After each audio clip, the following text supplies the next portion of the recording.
is really incredible to be here. I think this is a specifically special conference where so many people in the room are driven by the same thing. It's wonderful that legal protection insurance kind of shakes the insurance thing and gets into impact and what really matters. So we've heard a lot today. It's been an incredible morning thus far. And like Raina said earlier, it's also about culture, because at the end of the day, it's the culture of our organizations and the culture of us as a community that really will make this happen. So I'm going to talk to you about how to build regenerative cultures. At the start, a massive disclaimer that this is not a practical lecture. Culture is not something that you can take in a tick box. You can't say A, B, C, there you go, you will be regenerative, you will be fantastic, no, no further problems.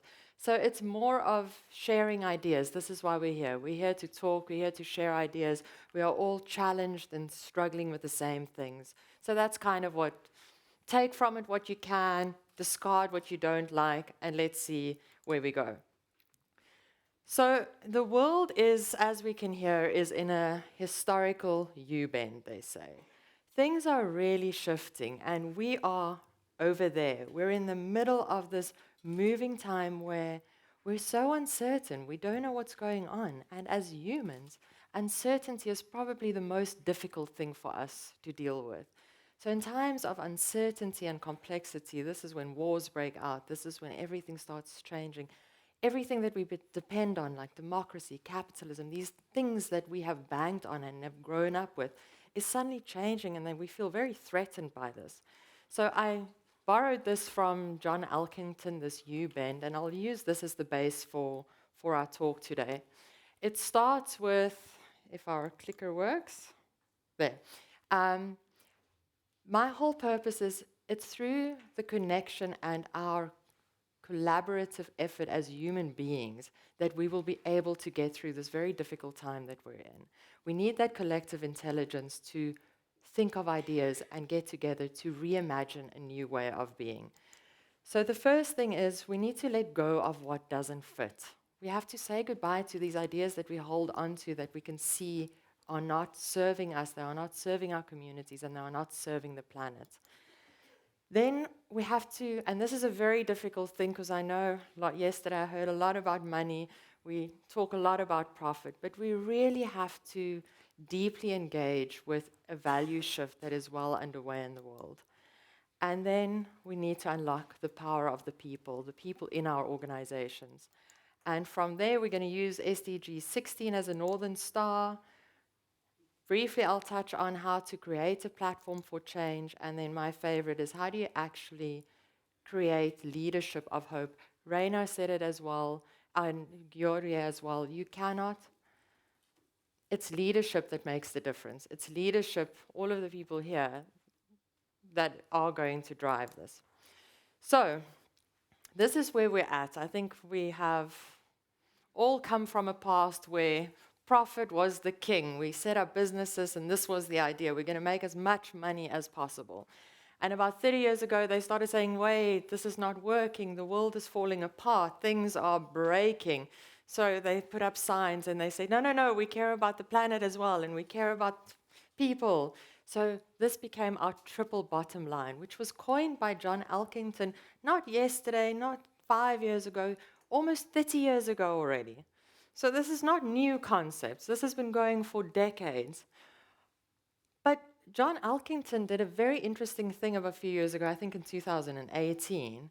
He recalled this concept, just like you would recall a faulty car or a faulty product, because he said it didn't work. What actually happened is companies started using this idea of a triple bottom line for their own benefit, and they hide behind this veil of sustainability, and they actually get away with far worse. So they put up their pretty sustainability plans, but in the back end, they are making profit and going crazy. So this triple bottom line didn't work, and in a way, it kind of tried to greenwash the future. And we have to let go of this mindset because we are still treating this as a technical system design. Now, what I mean by that is we're looking at a separate elements. We don't understand the holistic value of this. So we treat the planet as one thing, we treat our people as one thing, and we treat our profit as one thing. But we're missing the very intricate interconnections of how these things work together. And this is what we have to change in the world. And to do that, we kind of have to start a whole shift and ask ourselves, what does value look like? What is the value that we are driving? In the past, we were driven by shareholder value, which I think many people are still deeply driven by, but it treats the business, society, and environment, as you can see, as three separate things. And here we care just about financial returns. Then people started saying, okay, cool, sustainability is important, there is some connection between the two, and we moved to shared value, which many of us in this room are maybe at. But what we actually need to do is we need to start moving to system value. And this is a massive paradigm shift for us to make as organizations. But only when we do that can we truly become regenerative. So what is system value? It is where you see everything as a nested system. You see business within society, within the environment. They are all connected. They are not separate entities. And unless we make that connection and we understand the relationship that these things have with one another, we won't be able to get to the Sustainable Development Goals. We will just, as we have been doing for the last 30 years with the 3 Ps, we will put up signs, we will greenwash the future, and nothing will truly change. So that sounds very intense. Sorry, I get very, very passionate about this. So I don't think anyone in this room disagrees about where we are and disagrees that what we are doing is not working. And we can see everywhere, we can see the wars very close to where we are. We can see climate change happening. So doing more of the same is going to give us the same results. But this is an uncomfortable conversation, and it is a very difficult because those who have do not want to give up what they have. But if they don't give up what they have, the system will crash. So what is regeneration? Regeneration, I'm looking at it from a business perspective. It's a business that grows every single person in its team into innovators. They are collectively driven to bring about disruptive ideas. A regenerative culture is one where it's not just that the people in your organization care about sustainability. It is creating an organization where the people help you come up with new ideas. It is an organization where the people, all people from every single level, not the CEO, but every human being in that organization, understand their purpose and they contribute to the solutions and they help us imagine new ways of doing things. So regeneration is about rethinking what we are doing, and it's not just about sustaining the system, because the system that we have shouldn't be sustained. It needs to be restored and it needs to be replenished. But to do this, from the previous slide, you remember that read like technical system design, and I think our friend from PwC spoke of that as well in our very technical system of doing things. We have to move to a new mindset that is based on the circular economies, that is based on living system design. We are human beings, but we have been taught to be like factory workers. We have been taught to be pattern followers. The school system and so many things of the world that we come from have taught us to be a certain way. And now we have to break that, and it is very difficult to break, but it is much easier if we break it together, if we stick together and help each other through this tremendous U-bend that we are going through. And with living system design, we move back to our inherent nature, which is humanity. We are more closely connected to nature than we are to factories and to production settings. We are not computers. We are also like the trees. We are part of this, and we need to find that within ourselves again. And then regeneration looks at very long-term goals. So it's not your short-term profits, it's not your short-term wins. It's really, in the long run, what are we doing? What impact are we having? And what are we doing? And obviously the most important thing. It is about collective well-being. It is not just for your own benefit as a shareholder or a CEO or a thing. It is for the whole organization. It is for all of the people that you touch, and it is also for us as a community and a world. I just use this as well because I really like this diagram. It gives a very good idea of where we have come from that conventional mindset, and where many of us are still stuck in, and we shouldn't blame ourselves because this is literally what we have been taught. This is the world that we have been modeled on. We've moved through greenness, and now we're kind of here in the sustainability middle. We're not even there yet. Some of us are. The future happens at different times. In some parts, you are maybe very regenerative. In some parts, you are very conventional. It's a process to get there. But in the end, that's where we really want to get to, where we are regenerating the world and we are leaving the world as a better place. Because the world is not ours. We belong to the world. So we need to help the world to restore. So where do we start? Obviously, I'm here actually to talk about culture, so let's get on with it. We start with people and by understanding the power of culture. Humans are phenomenal beings. We are the best things, and that's why we're at the top of the food chain. We are born with an incredible psychology that we connect and we collaborate, we work together.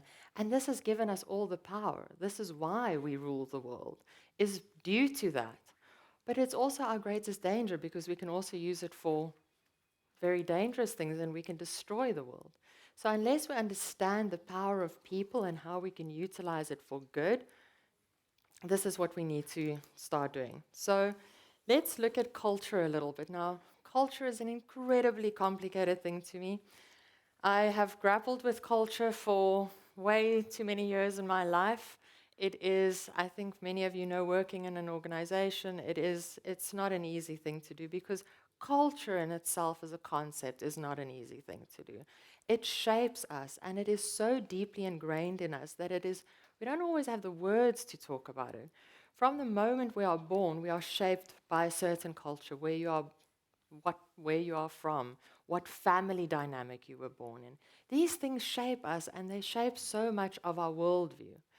Then we get older and you move to school and then you form part of a different culture, and this culture might be in conflict with the one that you were brought up into. You go to university or you start working, and in your life you are moving through so many cultures and they are not always aligned and they are not always true to your own inherent culture that is a very personal one. So we have this difficulty of living in a world where we have to constantly navigate these different cultures between your work, between the world, your social cultures, and then your own personal cultures. And that gets very complex because, to me, I don't know if many of you know complex adaptive systems, but it truly is. Culture is constantly changing. It is never a set thing. And as new connections merge, as you move into a different culture, suddenly it gives rise to something else. So we're constantly changing. And then it becomes even more complicated because culture is also conscious and then very unconscious. It's very easy for us to speak about conscious cultures. And I've, for a long time, thought I should just come up here and say, this is how company culture should work, and let's do this and let's do that. But that's the conscious culture. And we can't just speak about that if we want to really get to regeneration. We have to speak about the unconscious side.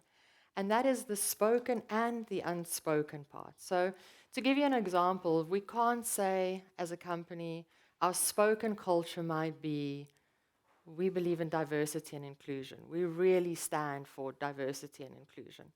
But our unspoken culture is that our board really does not speak to diversity and inclusion. We say and we put up everywhere and we tell everyone that we believe in psychological safety. We are a great company that does this. But we shame people who fail and we shame people for not doing what they were supposed to do. We go out and we say, oh, we care about work-life balance. It's the most important thing to us. You know, we're so proud of it. We work flexible. Things are great.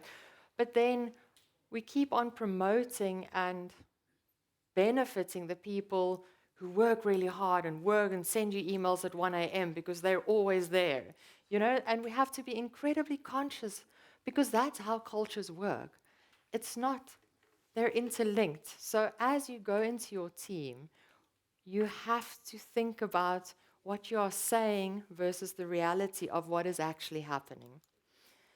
Then it gets more complicated because obviously now it lives in a social and political environment. And all of these are different for us. We come from different countries. Like, we have weirdly many South Africans here. Our social and political environment is much different from yours. But, I mean, Georgie, yours is also very different. We all have different political and social environments. These are our macro environments, and then we have these different spoken cultures, we have our social cultures, we have all of these. So what do we do now? We need to find a way that we can align these cultural complexities. We have to acknowledge them and then align them. And that doesn't mean we need one culture. We need to force everyone now to be the same. But we need to start asking deeper questions. I'm a great fan of a guy called Daniel Christian Wall, and he does a lot of work in regenerative cultures. And the only way that we can get through this U-bend, the only way that we can do, like Rainer, you said, you're starting a survey, you're starting to ask questions, because we can't just go out into our company and say, this is how we're going to do culture from now on, everyone. This is our new manifesto. We are fantastic right now. The people in your organization have to help you do that, but they cannot do it superficially. Some of you were at the design workshop yesterday. It's not about a superficial, like, are you guys feeling happy? Oh, great, everyone's happy. We can report back. Guys, people at our organization are really happy. We're going through a massive shift, as I said. So we're in this U-bend. We need to ask really deep questions. Things are changing, so engage with the depth of everything. So yeah, there's some questions that Daniel Krishel Wall suggests, and I do recommend following him. And then we get to ask the question of impact. Now, this is I want to say a low-hanging fruit for everyone in the room, because it's an easy one. It is in our DNA. This is what we all stand for. So it's an easy start for you from a cultural perspective within your organization. But you have to ask yourself, do we really stand for access to justice? Or has it just become a thing that we also put up on the wall? Are we also just greenwashing it and saying, oh, luckily, yes, we've got something that we can cling to, but back in your mind, you're actually all about keeping claims down and increasing the profits. And if we do care about access to justice, does every single person in your organization understand access to justice? Do they understand SDG deeply? Do they know what purpose they are connected to? And do they feel aligned to this purpose? How many conversations are we having in our company about access to justice and what it means in your community and what it means in the greater world?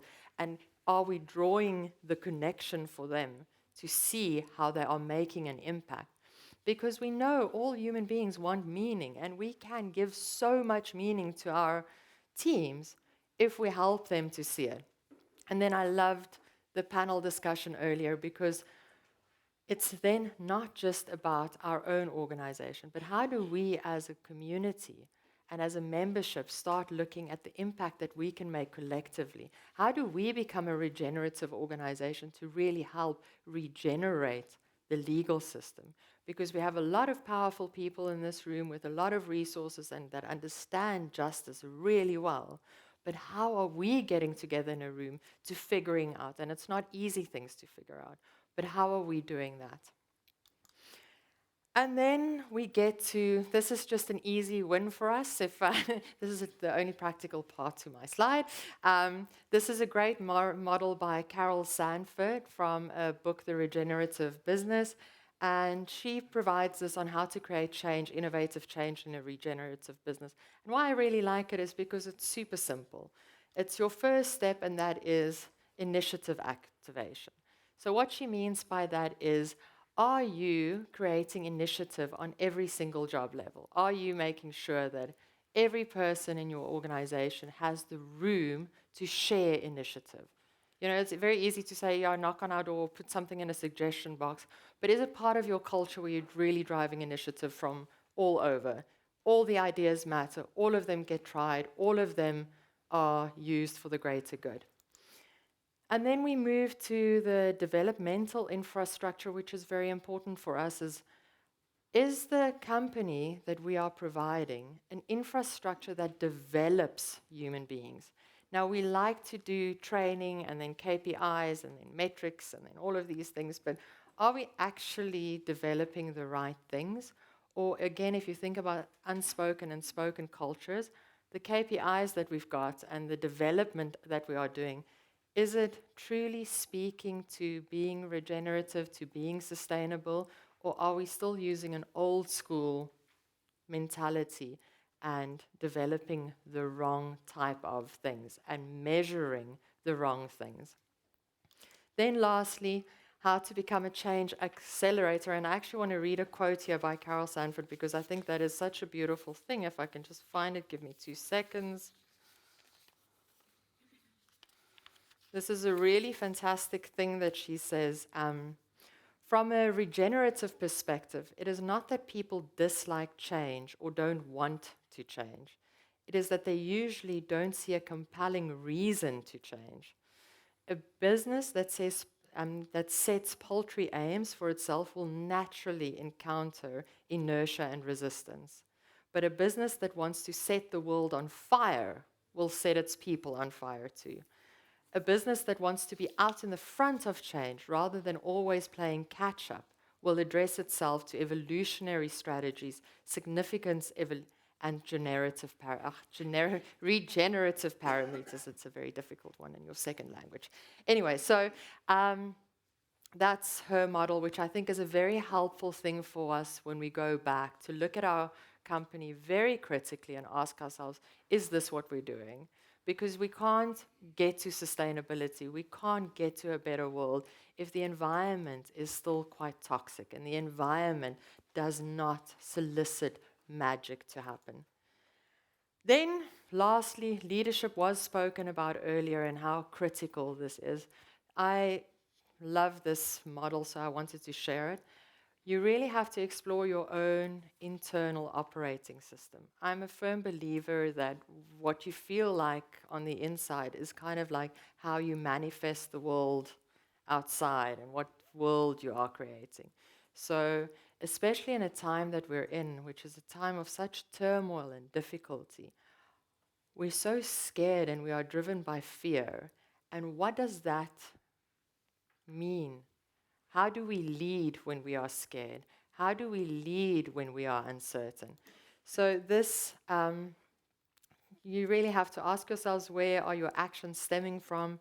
And are they shaped by despair or are they based on hope? Now, I'm a ridiculous optimist. I think people from my team, they kind of mock my optimism about the world, but I feel if we do not see the world as a potential, beautiful place, we cannot get there. So if we say the sustainable development goals are a far pie in the sky, we will never get there, you might as well quit. They might be a tall, quite a reach, but if we don't have that, what mobilizes us to move forward? So I love this model by, it's Theory U by Otto Scharmer, and he kind of shows 2 different ways that you can go. As a leader, but it actually is as a human, as an organization, you can relate it to anything. At the top, we have economies of despair, and this is a lot. We must be very careful because we are going into a time where this is very easy to build. This is through a process where we kind of deny what's going on. Everything's coming at us. It's been coming at us for decades, but we've just been pleasantly closed eyes. We're not going to see it. It's not really happening. And we actually desense ourselves. We're just locking up. We're closing in. Then we become really absent. And then we start blaming other people. It's not because of us. It's because they did this, and this one did that, and that's, and if this country didn't do this, and if the government did that, and this, and then we go into this massive, blaming cycle. And that's very destructive. It is incredibly destructive, and it is a leader, if you're doing this in your company, and it's not a very sexy place to be. And this is mostly led by a closed will and a closed heart and a closed mind. We have prejudice. It's not a great space. Then we go down, if you go to the bottom of it, to economies of creation. And this is where we really open ourselves up. And at a time that we're in right now, this is what we should be doing, or what could be very helpful for us to do. And to just, without judgment, without anything, just kind of start looking around the world, look at your own community, look at your company, and kind of just see what's going on. Don't make a judgment about it. Start sensing things.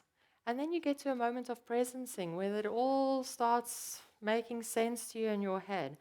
And then hopefully new things crystallize, because we need new things, we need new solutions. And through this process and this model, hopefully we get to a place of co-creation.